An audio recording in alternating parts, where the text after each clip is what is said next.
আসসালামু আলাইকুম, সবাইকে শুভেচ্ছা জানিয়ে আজকের ভিডিও শুরু করতে যাচ্ছি। আজ আপনাদের সামনে নিয়ে এসেছি ঐতিহ্যবাহী গরুর গোশতর কালা ভুনা।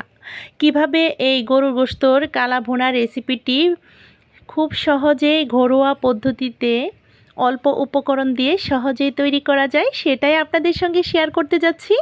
আশা করি রেসিপিটি ভালো লাগবে।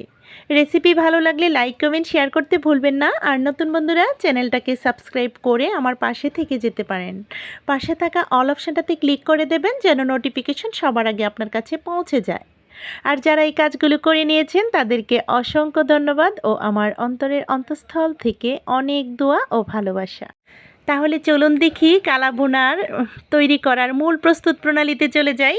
সবার প্রথম এখানে 1 টেবিল চামচ পরিমাণ করে নিয়েছি গোটা রাঁধুনি, দেখতে পাচ্ছেন একদম দানাযুক্ত ছোট ছোট গোটা জিরা নিয়েছি, গোটা মৌরি নিয়েছি, আর একটা তারা মৌরি নিয়েছি, আর 5-6টা জয়ত্রী নিয়েছি, আর 4 ভাগের 1 ভাগ নিয়েছি, একটার 4 ভাগের 1 ভাগ জায়ফল নিয়েছি।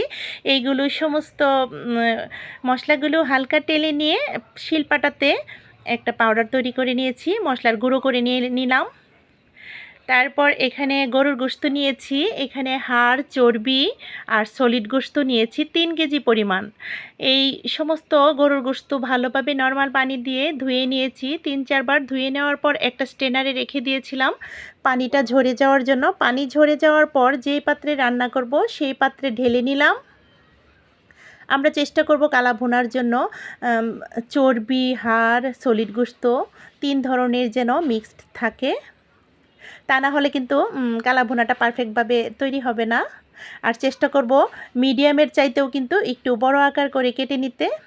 এরপর এখানে কিছু মশলা নিয়েছি, এখানে দারুচিনি নিয়েছি 5-7 টুকরো, এরপর জয়ত্রী নিয়েছি 5-6 টুকরো, 20-25টা সাদা এলাচ, 20-25টা লং, 20-25টা কালো গোলমরিচ, আর 5-6টা তেজপাতা, আর একটু স্কিপ হয়ে গেছে এখানে আমি বড় এলাচ দিয়েছি 2টা, আস্তই দিয়ে দিয়েছি। এরপর গুঁড়ো মশলাগুলো নিয়েছি, 2 টেবিল চামচ পরিমাণ দিয়ে দিলাম লাল মরিচের গুঁড়ো, আর 1 টেবিল চামচ পরিমাণ করে দিয়ে দিয়েছি হলুদ গুঁড়ো, জিরা গুঁড়ো, ধনিয়া গুঁড়ো, স্বাদ মতো লবণ।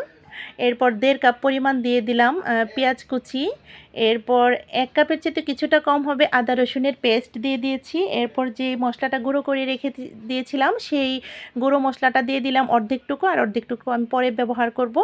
এখন দিয়ে দিয়েছি এখানে 1.5 কাপ পরিমাণ পেঁয়াজ বেরেস্তা করে নিয়েছিলাম, যে অবশিষ্ট তেলটুকু ছিল সেই ভাজা তেলটুকু দিয়ে দিলাম। 1 কাপের চেয়েও কিছুটা বেশি হবে। এই কালা ভুনাতে কিন্তু একটু তেলের পরিমাণটা বেশি দিতে হবে, সেই জন্য কিন্তু আমরা চর্বিগুলো নিতে চেষ্টা করব। সলিড গোশত দিয়ে কিন্তু একদম পারফেক্টভাবে হবে না। তারপর সমস্ত উপকরণগুলো দিয়ে দেওয়ার পর হাতের সাহায্যে খুব ভালোভাবে মেখে নিতে চেষ্টা করব, আর অবশ্যই সাবধানতা অবলম্বন করব যেন হাড়গুলো হাতে না লেগে যায়। চাইলে আমরা একটা গ্লাভস ব্যবহার করে নিতে পারি। আর খুব ধৈর্য সহকারে কিন্তু এই মাখামাখির কাজটা করে নিতে হবে, খুব ভালোভাবে যেন গা মাখা হয়।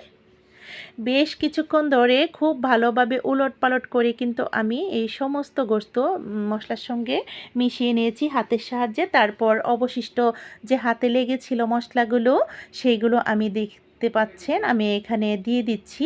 আমি কিন্তু এখানে কোনো পানি ইউজ করিনি, চাইলে হাতটা ধুয়ে দিতে পারেন।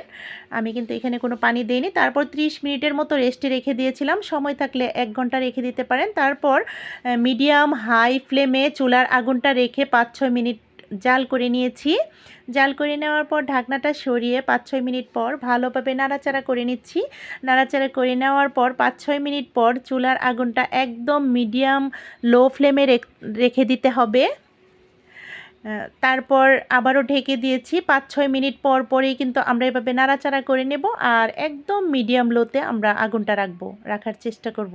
আর অবশ্যই লক্ষ্য রাখতে হবে যেন নিচে পোড়া লেগে না যায়।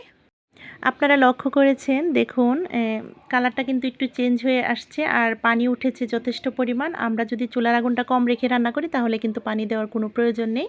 আপনারা চাইলে অল্প করে গরম পানিও দিতে পারেন। তো সবশেষে আমি অফ ক্যামেরায় কিন্তু আমি 5 মিনিট পর পর এভাবে নাড়াচাড়া করে নিয়েছি। এরপর এখানে একটা বিশেষ বাগার, এই বাগারটা অবশ্যই দিতে হবে বাধ্যতামূলক, তাহলে তা না হলে কিন্তু কালা ভুনার মূল স্বাদটা আসবে না। এখানে 1 কাপ পরিমাণ সরিষার তেল দিয়ে দিয়েছি, 1 কাপের চাইতেও কিছুটা কম হবে। পেঁয়াজ কুচি দিয়ে দিয়েছি, আর হাফ কাপ পরিমাণ দিয়ে দিয়েছি রসুন কুচি, 5-6টা শুকনো মরিচ ভালোভাবে ভেজে নেব। আর এদিকে আমি যে অবশিষ্ট যে অর্ধেকটুকু মশলার গুঁড়োটা ছিল, বিশেষ মশলার গুঁড়োটা, সেই গুঁড়োটা দিয়ে দিলাম। অর্ধেকটুকু আগে দিয়েছিলাম শুরুতেই রান্নার, আর সব শেষে আমরা এই মশলার গুঁড়োটা দিতে চেষ্টা করব। দিয়ে নাড়াচাড়া করে নিয়েছি। নাড়াচাড়া করে নেওয়ার পর ওইদিকে কিন্তু বাগারটা কমপ্লিট হয়ে যাবার পর আমরা ঢেলে নেব। বাগারটা হয়ে গেছে, খুব সুন্দর একটা অ্যারোমা বেরোচ্ছিল। এই পর্যায়ে কিন্তু বাগারটা দ্রুত গতিতে আমরা দিয়ে দিতে চেষ্টা করব। ঢাকনাটাও লাগিয়ে দেব, হালকা একটু নাড়াচাড়া করে নিয়ে। এই বাগারটাই হচ্ছে এই কালা ভুনার মূল বৈশিষ্ট্য। আর একটু ধৈর্য সহকারে কিন্তু রান্নাটা করে নিতে হবে। আমরা যতক্ষণ না আমাদের কাঙ্ক্ষিত কালারটা আসছে ততক্ষণই কিন্তু মিডিয়াম লোতে রেখে জাল করেই নিতে থাকবো। প্রয়োজনে 2 ঘন্টা হলেও কিন্তু ধৈর্য ধারণ করতে হবে। তো রান্নাটা কমপ্লিট হয়ে গেছে আলহামদুলিল্লাহ। চুলার আগুন বন্ধ করে দিয়েছি। আমি এখন একটা বাটিতে সার্ভ করে দেখিয়ে দিচ্ছি। দেখুন কতটা লোভনীয় লাগছিল, খুব সুন্দর একটা এরোমা বেরোচ্ছিল, একদম পারফেক্টভাবে কিন্তু হয়ে গেছে। খেতে খুবই সুস্বাদু হয়েছিল। আর এখানে লবণটা কিন্তু আমরা একটু কম দিতে চেষ্টা করব। আর এটা কোনো ভাজা গোশত না, এটা একটা কষিয়ে নেওয়া একটা গরুর গোশত, সেটা একটা কালো রং ধারণ করে, সেজন্য এটাকে কালো ভুনা বলা হয়। সেই কালা ভুনার কালারটা এসে গেছে খুব সুন্দরভাবে, দেখুন। এখন আমি রুটিতে সার্ভ করে নিচ্ছি। আমরা চাইলে এটা রুটি, পরোটা, সাদা ভাত, পোলাও, খিচুড়ির সঙ্গেও সার্ভ করতে পারি। আশা করি কালা ভুনা রেসিপিটি আপনাদের ভালো লেগেছে। আমি খুব সহজ সাদামাটাভাবে দেখানোর চেষ্টা করেছি মাত্র। অবশ্যই নতুনদের উদ্দেশ্যে বলছি, আশা করব আপনারা আমার মতো করে একবার হলেও ট্রাই করবেন। তো আমি একটা ভেঙে দেখিয়ে দিচ্ছি, দেখুন কতটা জুসিনেস ছিল আর কতটা পারফেক্টভাবে সেদ্ধ হয়েছে। দেখুন ভেতরের অবস্থানটা। আশা করছি আপনারা দেখেই বুঝে নিচ্ছেন। তো আগামী ভিডিও দেখার আমন্ত্রণ জানিয়ে আজকের মতো ভিডিওটা এখানেই শেষ করব। সবাই ভালো থাকবেন, সুস্থ থাকবেন, আমাদের পাশে থাকবেন, আমাদের জন্য দোয়া করবেন। আল্লাহ হাফেজ, আসসালামু আলাইকুম।